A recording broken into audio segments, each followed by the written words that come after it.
Leading off with the top story, both China and the U.S. have released details of a high-stakes summit between U.S. President Donald Trump and Chinese President Xi Jinping in Beijing. China's readout of the meeting says Xi told Trump that Taiwan is the most important issue in U.S.-China relations. And he said if this issue isn't handled well, that it would push the relationship into a very dangerous place. Xi also talked about trade and is asking for more military communication, as well as cooperation in areas like health and agriculture. China says the two sides also talked about Ukraine and the Middle East.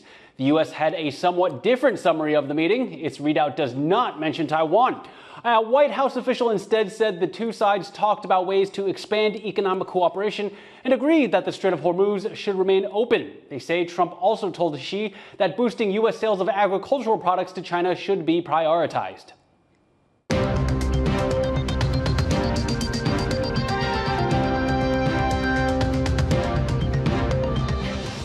Now, to get into the details of the meeting, political scientist Lev Nachman from National Taiwan University and author of Contested Taiwan joins me now. Firstly, Lev, good to see you, and thanks for joining us. Thanks for having me, Leslie. All right, Lev, so let's dive right into it. What we've seen so far from the U.S. comments on the meeting is no mention of Taiwan, whereas quite a lot of space dedicated to it in the Chinese readout. What's your takeaway from that? So this is fairly normal and to be honest, expected. It's common for the China side to differ in what they emphasize in their readouts from the United States. So not seeing Taiwan from the US side isn't so unexpected, and seeing the exact kind of typical language we would see from Xi Jinping on Taiwan is actually fairly expected. It's also worth noting that it really sort of matters whether you hear Taiwan coming from Xi versus Trump, because we've heard Xi Jinping talk about Taiwan in this way for many, many years over and over again, to the point where the readout that we see from China's side doesn't really have much of an impact because it's the exact same language we've become very used to.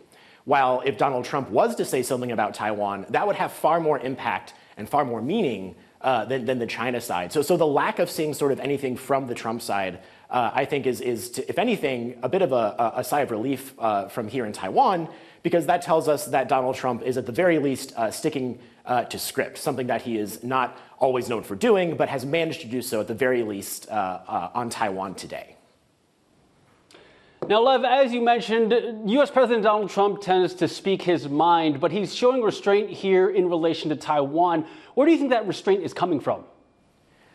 So certainly a couple of things. First, I think it's a matter of who is surrounding him and informing him on Taiwan. Most likely folks like Marco Rubio, who's keenly aware of how important it is that Taiwan maintain its de facto independent status. But also, I think it's a matter of Trump knowing and appreciating how important Taiwan is for the U.S.'s current economic growth. Without Taiwan, the U.S. isn't able to sort of have the stock market growing at its current rate. And if there's one thing that Donald Trump cares about, it's good economic numbers. And given that the U.S. economy is already so affected by the war in Iran, I do not think that Trump wants to gamble with what would possibly happen to the U.S. economy if something were to change to Taiwan's status. So I think it's a matter of the people around him and also his awareness of how important Taiwan is to the economy, which is of course his top priority. Lev, as we mentioned, China says Xi told Trump that if Taiwan is not handled well, that it could push the two countries into conflict, which is pretty strong wording. Are these comments similar to what we've seen before, and what is the significance of this for Taiwan?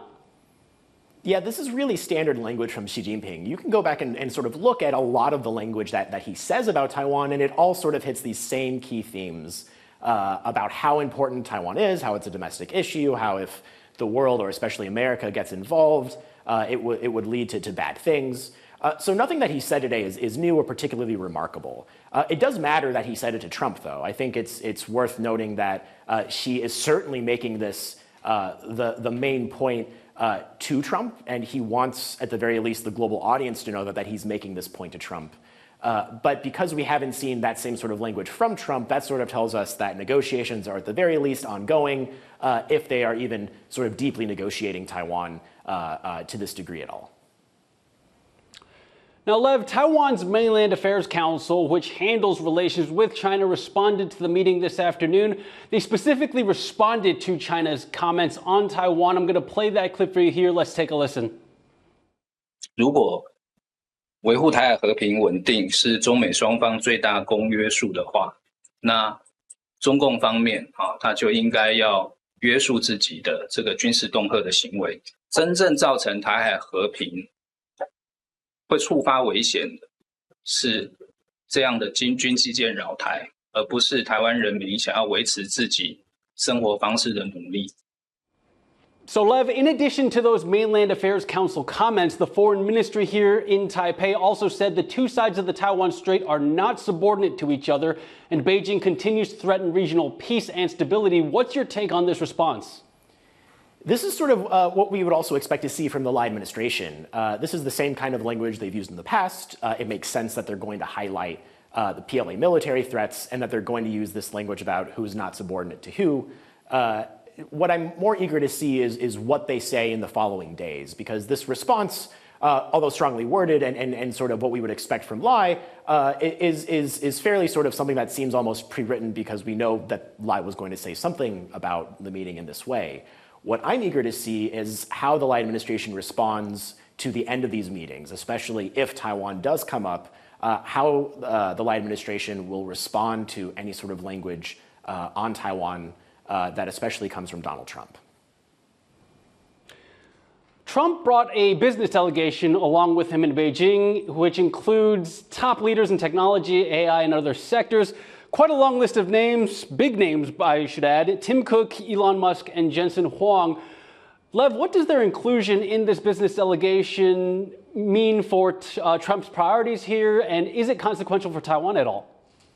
Yes, you know, this posse of people, the posse of tech bros that Trump brought with him, I think, are obviously first and foremost there to do business with China.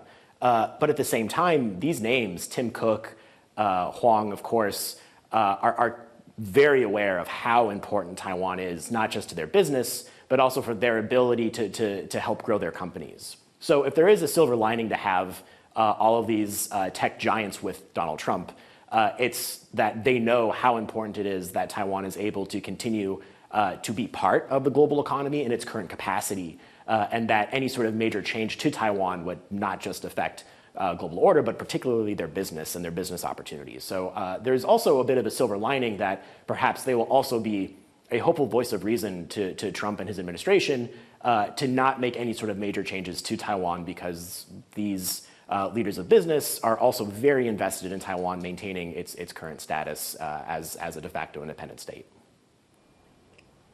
So, Lev, the two visited the Temple of Heaven. Now, let's dive into this and read between the lines here, if there is anything to read between the lines. Does that itinerary have any kind of strategic messaging from Beijing? I think what matters is that they give Trump a good time. You know, the language we hear from Donald Trump is it's the biggest summit. It's the thing everyone's talking about, and he's you know, very boisterous with his language. And what I think Xi is trying to do is just to show Donald Trump some big fancy things that will make him ooh and ah, so that he feels well received. We know it's important for Donald Trump to sort of have this sort of appeasement, and we've certainly seen Donald Trump sort of dish out this kind of ooh and ah language towards Xi Jinping in his morning comments. He talked all about how great of a leader he thinks Xi Jinping is, and how he will dare to call Xi Jinping a great leader, et cetera, et cetera. So I think to a degree it's more a matter of trying to give Donald Trump a good show as much as it is to try to sort of match his level of energy in Xi Jinping's own way. So this is an important summit, but it's also going to be a multi-day visit for Donald Trump in China. Based on what we saw today, what do you anticipate for Trump and Xi's meeting tomorrow? So because there was no Taiwan readout from the US side, and we all sort of know they're talking about Taiwan, everyone is just eager to see if and how Taiwan is mentioned. I think what Taiwan is hoping for, as the saying goes, is that no news is good news. I think we're eager to hopefully hear nothing, because if we heard nothing in a formal readout, I think everyone would breathe a sigh of relief. If that doesn't happen and there is language on Taiwan from Donald Trump, then I think we will be dissecting every single word very carefully tomorrow and the next day. So still a few things to look out for. Lev, that's all I have for you. Thank you again for joining us. That was Lev Nachman from National Taiwan University, also the author of Contested Taiwan, joining us live from our Taipei newsroom.